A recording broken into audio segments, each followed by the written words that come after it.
Hi, this is Drew Dinsick of NBC Sports EDGE, back with Warren Sharp to talk NFC North.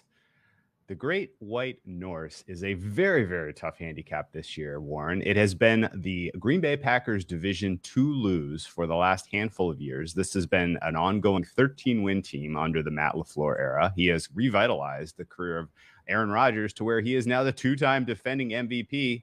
However, this offense looks quite different on paper this year. And despite that, they're minus 180 to win the NFC North. The Vikings are knocking on the door at plus 275. And the Lions hanging in there at 9-1, with the Bears rounding out the field at 11-1. Across all of the divisions, this feels like one where we could potentially take on the favorite. I'm just not sure how to do that, but I do know it's going to be tough for me to buy in on anything positive about the Chicago Bears team, considering what has happened to this roster and what may happen to this roster throughout the season, as they have fully embraced the rebuild. Their win total currently sitting at 6.5 for Chicago. If you want to bet the over, you can get it at plus 120. The under juiced to minus 145. Are you seeing a long season ahead for the Chicago Bears, or are there anything positive to glean from the potential year two of the Justin Fields era? Well, I think I'm excited to see what Justin is able to do this season. I want to see the growth, new offensive coordinator, new play calling. I'm hoping that that's going to be improved. I was not the biggest Nagy fan in the world, so the fact that he's not there should also bode well for the Chicago Bears. That being said, there's only so much optimism that I can have for this team. It's very difficult when you take a young quarterback and you're supposed to be supporting him in every which way possible. And what does this team do? They go and spend their top picks on defensive players. They have the 30th ranked offensive line in terms of dollar allocation. They have, I want to say, the 29th ranked wide receiving core in terms of dollar allocation. This team just does not have any talent on the offensive side of the ball for Justin Fields to work with. I'm interested to see the strategy. Last season, no team threw the ball at or behind the line of scrimmage less than the Chicago Bears. So they weren't giving Justin Fields any quick, easy reads. The issue I see is that I am not optimistic about what's around Justin Fields. I don't think their defense is going to be good enough. And while I agree, and we'll talk about it momentarily, that the pack may take a step back closer to the rest of the pack of the NFC, I don't see the Chicago Bears taking advantage of that and moving, significantly ahead to give anybody in this division a real cause for pause. And I think that this is the fourth ranked team in the NFC North for good reason. Yeah, and I think I smell trouble if you're talking about a team that's going to be at a deficit quite a lot, and then it's going to be in a must throw mode. And by the way, they have an offensive line that's probably going to come in ranked 32nd this year. So a lot of potential for chaos and disruption and sack potential. Just hopeful for a good, healthy season out of Justin Fields. The Detroit Lions are one of those teams that I think could take advantage of the situation in Chicago, get a couple of wins, and potentially build on that as they enter a season where they are coming in with one of the biggest deltas in terms of expected wins from their points differential last year versus actual wins accrued. This is a team that only won 3 games. They had the second overall pick in the draft, and really and truly, you can look over their resume from 2021, and there are a lot of positives to take away from this team. The team itself, a lot of young players that got meaningful minutes in kind of competitive games that just didn't end up in wins. And it feels like this team is really playing hard for second-year coach Dan Campbell. Detroit Lions currently expected to still be in or around the bottom of the NFC with their win total of 6.5. However, it's been getting bet, and the over 6.5 right now is minus 120, under 6.5 minus 105. Are you kind of cautiously optimistic with this potential for this Lions team the way I am? I am. This is one of the best ATS teams in the NFL. They're playing very hard with Dan Campbell. Of course, in the futures market, that doesn't help you, right? We need to actually win games. So I will be betting on them a lot this season. I've already placed a couple look ahead bets on lines throughout the season where I saw them getting some points in some advantageous rest spots that I wanted to take advantage of right now. So I've done that. But in terms of the futures market, besides that, look, this is a team that's going to have to close things out. They They're great at like coming from behind when Jared Goff is just chucking the ball around late. They need to figure out how to build leads in the first half to get up at halftime, to make life easier on their defense in the second half when they're playing with a lead instead of consistently playing from behind. And it's not that difficult to do. What was one of the biggest things that Sean McVay did with Jared Goff that we heard about when this team went to the Super Bowl? That was like the talk of the town when this team was one of the breakout teams the LA Rams was several years ago. They said Sean McVay is in his earpiece up to the last 15 seconds, helping get him into the right play. Well, what do they need to do this season? Last year was his first year there. This year, they absolutely must give him control at the line of scrimmage to check into run plays or check into pass plays based on the defensive look. And the reason I say that is no quarterback in the NFL last year was impacted worse when the defense was playing with a light box and they dropped back to pass the ball. Jared Goff was terrible in those situations, but they were really good running the football then. And so they need to run the ball against these light boxes. And if the defense is playing with 7 or more men in the box, Goff was fabulous passing the ball, but they just didn't do it enough. So they need to check out of those called runs into passes, let Jared Goff take advantage of defenses that are trying to stop this run game. What I love more than anything about the Detroit Lions, Drew, is their offensive line. It's a great line. It's a young line. It's a strong line. And that will help in the run game. That will help in pass protection. And so I think you're right to be bullish on the Detroit Lions. I like them this season as well. Yeah, I personally, I think your recap or your handicap there is spot on. It is a team that has much higher ceiling than the market is giving them credit for in terms of wins. But it also, they have some pretty clear weaknesses. This is a team that's built in the trenches. The wide receiving core is not the strongest out there. The cornerbacks, it's the secondary in general looks susceptible. So we're, a bit worried about them letting teams back into games and making things a little bit harder for themselves. But ultimately, if the defensive line shows up, if they can generate sacks, if they can make some game-stopping plays in the fourth quarter, particularly on the back of Aiden Hutchinson, then I could see him having a strong rookie campaign. He is, in my mind, at least should be the leader for defensive rookie of the year. And I think if the Lions surprise to the upside, then Dan Campbell 100% going to be in the discussion for coach of the year, much like the Vikings coach, who potentially can only be perceived as a winner. He is taking over a team that literally refused to press the easy buttons on offense, made things harder for themselves for the entire Mike Zimmer era.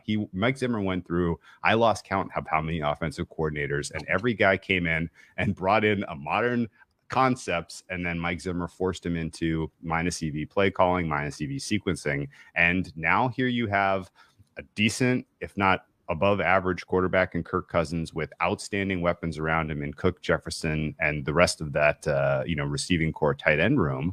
And Kevin O'Connell may be able to get the most out of this unit and really surprise teams with how good this offense looks this year, just out of addition by subtraction from changing regimes here.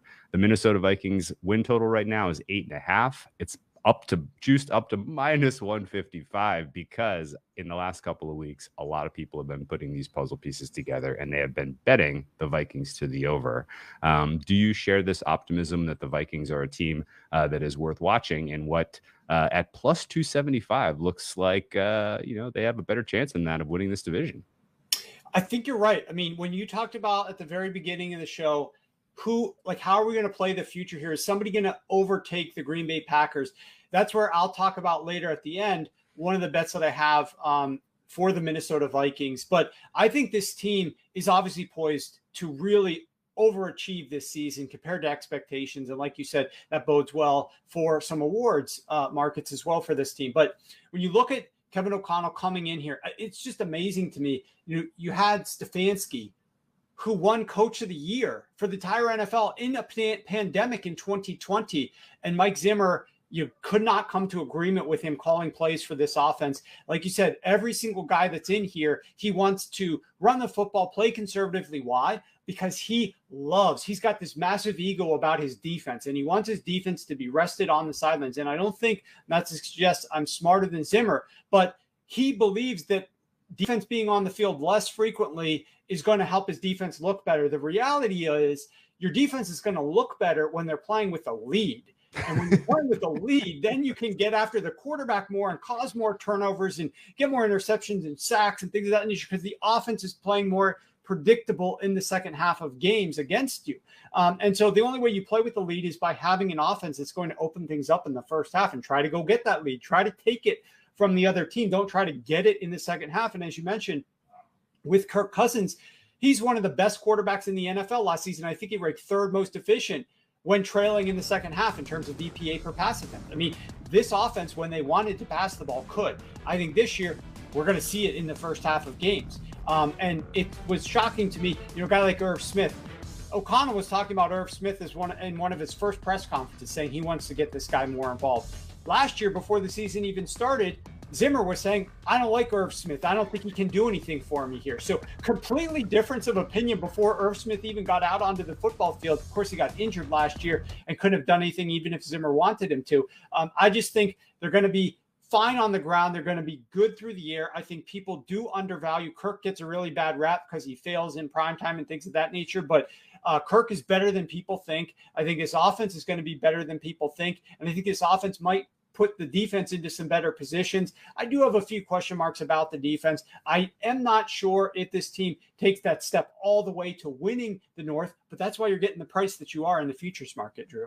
Yep, that's entirely fair. And yeah, I'm excited to see the ceiling of this offense. In my heart, I'm hopeful that it takes them a couple of weeks to really get going so that we have opportunities to bet on them as dogs at some advantageous spots in the months of October and November. But if they come out of the gate hot, they are absolutely going to be a quick adjustment in the market, because plus 275 is pretty favorable for them to win the North.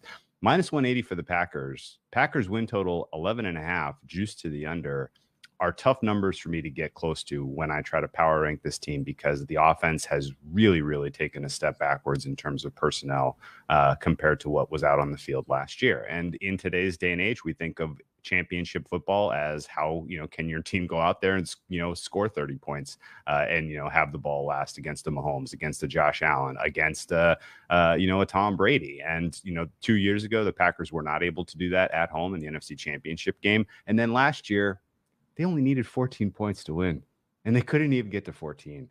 And that entirely kind of sums up some of my skepticism of the Matt LaFleur era. And now that you take Devontae Adams out of the picture, it's tough for me to really come up with a fair grade for what this Packers offense ought to be. And then the other side of the ball, this looks like a clear top 5 defense in terms of talent, in terms of scheme. So it is, this is a new kind of way of viewing the Packers, and I'm not exactly sure how to handicap them. Do you have a general feeling of how you're going to treat this team week in, week out? Well, I think this team is going to be better defensively just because of the personnel additions, but I think there's some context to think about for this team's defense last year, and that is that they played 8 games against either rookie quarterbacks, backup quarterbacks, or quarterbacks that were returning from injuries or were injured during the game. Remember the game against Russell Wilson they played? Russ was out for 3 weeks with this messed up finger. He comes back too early, obviously, and looked horrific in the game. Didn't play well for the next couple of weeks till he got the finger healed up a little bit more. The same thing with Baker Mayfield returning after missing a game for a shoulder injury. Baker looked terrible against them last season. The Packers go 8-0 in those games against the bad quarterbacks. They go 5-5 in all the other games that they played last season, including their playoff loss, as you mentioned, to the San Francisco 49ers. I think that the Green Bay Packers are going to be a little bit more of a run-heavy team this season. The question that I have is, Aaron Rodgers, great arm, ability to throw the ball, pinpoint accuracy down the field. Think about this, Drew. This team had 144 targets of 20-plus yards over the last 2 years, a second most of any team in the NFL. And of those, there was not a single wide receiver beyond Devontae Adams and Marquez Valdes-Scantling that had more than 15 of those targets. 15 out of 144. So, and that was Allen Lazard. Their next closest guy was down at 5 targets. So they're going to have to replace all this field stretching down the field, wide receiver production that they have had over the last several years with receivers that are no longer on this roster, with guys that are new or being thrust into new roles. And I just think that it's going to be a challenge. I mean, this is the only coach in NFL history to come in his first 3 seasons and win 13 games every single year for those 3 seasons. But it definitely feels, to me at least, like they've overachieved along the way. And I think that they will take a little bit of a step back this year. The question is, how far back do they go? Do they go far enough back to finish in second place in this division? Or are they still a very good team, just not elite like they were over the past couple of years? Yeah. Okay. That all sounds perfect. And I guess to put a bow on the NFC North, I'm only going to let you make one bet. You can only deploy your capital in one way on this division. What is the best way to do that? Vikings over 8.5. It's either that or a coin flip with Vikings playoffs, because I like them both. And you obviously get plus money, I think, on Vikings playoffs. You might have the current number on that. I don't. But I've bet them both. I like them both. So whichever one you want to take. If you want to lay a little bit of juice, take Vikings over 8.5. If you want to get a little bit of plus money, take Vikings to make the playoffs. Yeah, I think you've been a little too active in this market, Warren.